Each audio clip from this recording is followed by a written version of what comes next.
The drug known as DMT has been described as having miraculous properties in opening the mind to higher realms, greater wisdom.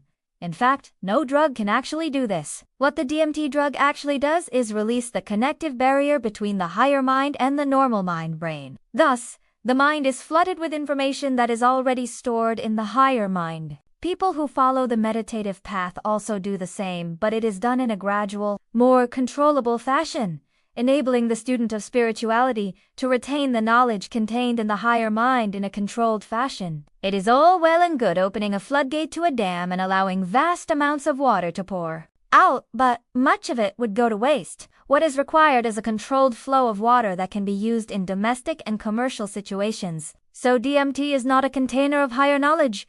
It opens the gate between higher and lower minds. The same can be achieved through meditation with the advantage that the information is released in a controlled fashion. As you may know, our galaxy is gradually moving into spiritual light that floods out from what is called the central sun. This means that we should all be developing spiritual wisdom coming from our higher selves into our brains. The Cabal knows this, and also knows that spiritual light tolls their death knell. They have operated from the shadows for long ages to make us work for them without us even knowing that they exist.